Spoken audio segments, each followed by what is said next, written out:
Assalamualaikum warahmatullahi wabarakatuh. Jumpa lagi di channel saya, Novanda Pratama Putra. Kali ini saya akan menjawab soal ulangan tengah semester. Untuk soal-soalnya, mari kita simak video ini. Soal nomor 1. Jelaskan berdasarkan temuan mahasiswa di lapangan faktor apa saja yang menyebabkan terjadinya kesalahan pemisahan ejaan. Berikan contoh ejaan yang sering muncul. Faktor penyebab terjadinya kesalahan pemisahan ejaan yaitu keterbatasan waktu dalam membaca dan menulis, kurangnya penguasaan kaidah penulisan ejaan, dan kurangnya ketelitian dalam menulis. Contoh: coklat baku, coklat tidak baku. Apotek baku, apotik tidak baku. Aksesori baku, aksesoris tidak baku. Soal nomor 2. Bagaimana membedakan kutipan langsung dan kutipan tidak langsung dalam proses pengutipan? Jelaskan dan beri contoh. Perbedaan kutipan langsung. Kutipan langsung, kutipan yang menyajikan isi atau bagian dari sebuah karya tulis sebagaimana aslinya tanpa diubah. Kutipan tidak langsung, kutipan yang menyajikan isi atau bagian dari sebuah karya tulis setelah mengalami perubahan sebagaimana yang diinginkan penulis karya sehingga dianggap lebih sesuai dengan konteks penulisan yang dipilih. Contoh kutipan langsung tersebut. Contoh kutipan langsung dalam buku ibadat penutup Kompletorium Basiskus 2000. Soal nomor 3. Apa perbedaan biografi dan bibliografi? Menurut KBBI, biografi merupakan riwayat hidup seseorang yang ditulis oleh orang lain. Bisa dikatakan biografi merupakan suatu karya tulis yang berisikan rangkaian kisah nyata. Biografi menurut Kamus Besar Bahasa Indonesia adalah daftar yang mencantumkan judul buku, nama pengarang, penerbit, dan sebagainya yang ditempatkan pada bagian akhir suatu karangan atau buku dan disusun berdasarkan abjad. Contoh biografi B.J. Habibie, biografi R. Soekarno, biografi Dr. Andres Muhammad Zainuddin MPD. Soal nomor 4. Apa perbedaan makna antara kata pukul dan jam jika dilihat dari penggunaan dan menunjukkan kata pergantian waktu? Jelaskan disertai contoh kalimatnya.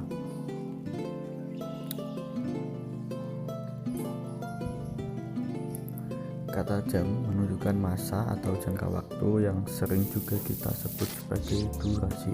Kata pukul adalah untuk menunjukkan saat waktu di mana peristiwa akan terjadi. Contoh kata pukul: jam belajar di sekolah akan dimulai pukul 7. Contoh kata jam: setiap hari Minggu saya berolahraga selama 1 jam. Bahasa berdasarkan hakikatnya merupakan sistem bunyi bermakna. Jelaskan pernyataan berikut dan apa kaitannya antara sistem bunyi bermakna dengan penggunaan bahasa. Bahasa adalah sistem bunyi yang arbitrter yang digunakan oleh anggota suatu masyarakat untuk bekerja sama, berinteraksi, dan mengidentifikasi diri. Penggunaan bahasa sebagai alat komunikasi oleh masyarakat memakai bahasa. Bahasa sebagai sistem bunyi komunikasi. Mengapa sering terjadi kesalahan penulisan tanda koma? Jelaskan style 5 contoh. Penjelasan pemisah unsur rincian dalam kalimat. Pada rincian terakhir yang biasa diikuti kata hubung sebelum tetap diberi tanda koma. Pemisah antara anak kalimat mendahului induk kalimat. Hal ini tidak berlaku bila induk kalimat yang mendahului anak kalimat. Penggunaan mengikuti kata hubung. Tanda koma terletak sebelum kata hubung yang terletak di antara kalimat setelah kata hubung. Contohnya adalah berikut ini. Kalau benar, dia sangat pandai bergaul di luar tetapi sangat diam jika di dalam rumah. Contoh salah. Soal nomor 7. Apa perbedaan dari makna dari tanda titik 2 dan titik koma? Jelaskan sertai 2 contoh. Penjelasan tanda titik koma berdasarkan contohnya. Tanda titik koma dapat dipakai sebagai pengganti kata hubung untuk memisah kalimat setara yang satu dari kalimat setara yang lain dalam kalimat majmuk. Jadi misalnya, hari sudah malam, anak-anak masih membaca buku. Tanda titik koma dipakai pada akhir perincian yang berupa klausa. Penjelasan titik dua dan contohnya. Tanda titik dua dipakai pada akhir suatu pernyataan lengkap yang diikuti perincian.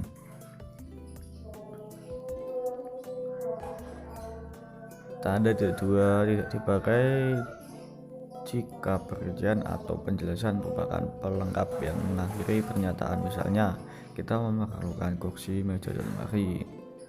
Tahap penelitian harus meliputi persiapan, pengumpulan data, dan pelaporan. Tanda titik dua dipakai sesudah kata atau ungkapan yang memerlukan pemberian penjelasan penggambaran. Misalnya, Ketua Ahmad Wijaya, Sekretaris Siti Aryani, Bendahara Aulia RMB, narasumber Profesor Dr. Rahmat Effendi, Pemandu Abdul Ghani, pencatat Sri Astuti Amelia. Tadi dua dipakai dalam naskah drama setelah kata menunjukkan pelaku dalam percakapan. Soal nomor 8, menjelaskan mengapa sering terjadi kesalahan penulisan huruf miring.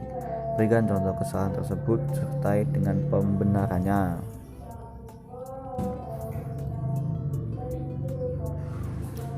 Karena kurang memahami tulisan yang seharusnya cetak miring, kemudian terburu-buru dalam menulis yang seharusnya miring menjadi biasa. Setiap orang mempunyai pemahaman mengenai penulisan di setiap bagian tertentu. Dengan contoh kesalahan penggunaan huruf miring: Wifi, spot, greenhouse, 5 minutes with Quran before beginning the learning activities, workshop, marching band. Istilah itu seharusnya menggunakan huruf miring sehingga menjadi wifi, hotspot, greenhouse, 5 minutes with Quran before beginning activities.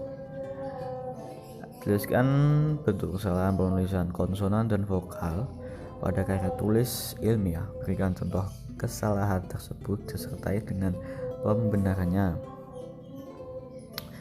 Jadi inilah jawabannya. Penjelasan: huruf vokal adalah huruf yang melambangkan vokal dalam baju tulisan di atas 5 huruf, yaitu A, I, U, E, O, dan kita tahu huruf vokal tersebut saling berkaitan dengan kata baku dan tidak baku. Contoh vokal: tulisan risiko adalah seharusnya menggunakan I, yaitu risiko yang benar. Hakikatnya adalah seharusnya menggunakan huruf I, yaitu hakikatnya benar. Contoh konsonan: otomatik salah, otomatis benar. Zaman salah, zaman pakai Z benar.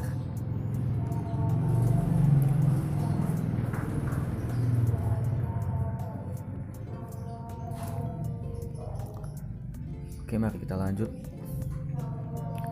Dan sudah selesai. Mungkin itu saja yang dapat saya sampaikan. Itu tadi jawaban saya mengenai soal ulangan tengah semester. Kurang lebihnya saya mohon maaf. Wassalamualaikum warahmatullahi wabarakatuh.